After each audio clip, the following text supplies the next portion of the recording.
পরিমাণ কেউ ভালো আমল করলে এটাও ওজন হবে, যাররা যাররা পরিমাণ খারাপ আমল করলে এটাও ওজন দিবে একজন। তিনি কে? এবার একটা পরীক্ষা নিব সবাইকে আমি। বলেন তো কিয়ামতের দিন জান্নাতে যাওয়ার জন্য আমলনামা 100তে কত হলে আপনি পাস হবেন? 51।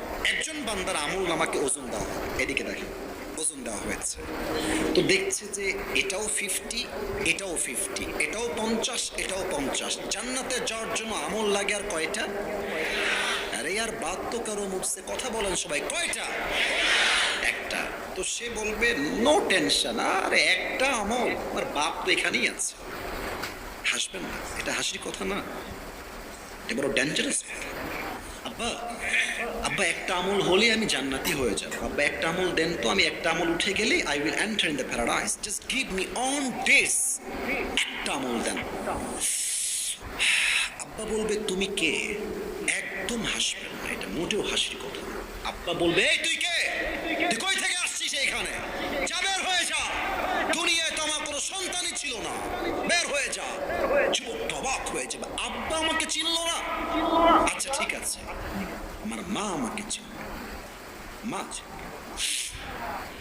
মায়ের কাছে আসবে, আম্মা ও আম্মা একটা আমল দরকার, একটা আমল হলেই আমি জান্নাতি হয়ে যাব, একটা আমল দরকার। মা বলবে তুমি কে? মান্নাংতা, তুমি কে? কই থেকে আসছো?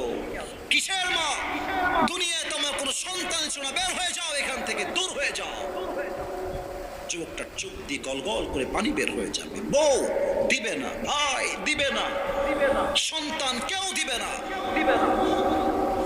সে হতাশ হয়ে যাবে, চোখের পানি ছেড়ে চুপ করে এভাবে কান্না করবে। হঠাৎ করে একজন যুবক আসবে, এসে বলছে যে ভাই তোমার কি হয়েছে, এত টেনশন কেন, কি হয়েছে? বলছে আরে ভাই আপনি জান তো, আপনার দ্বারা কাজ হবে না, আপনি যান। বলছে আরে ভাই বলেন না কি হয়েছে, আমি তো আপনার হেল্প করতেও পারি। বলছে আরে না, আব্বা আম্মাই আমাকে চেনে না, আপনি কোথাকার কে রে ভাই? বলছে ভাই বলেন না সমস্যা কি? বলছে ভাই আসলে আমার জান্নাতে যাওয়ার জন্য জাস্ট একটা আমল লাগবে, একটা আমল হলেই আমি জান্নাতি, কিন্তু আমাকে কেউ দেয় নাই। তো ওই যুবক ভাই বলবে যে ভাই ঠিক আছে একটা আমল লাগবে, তো ওই একটা আমল আজকে আমি আপনাকে দান করবো।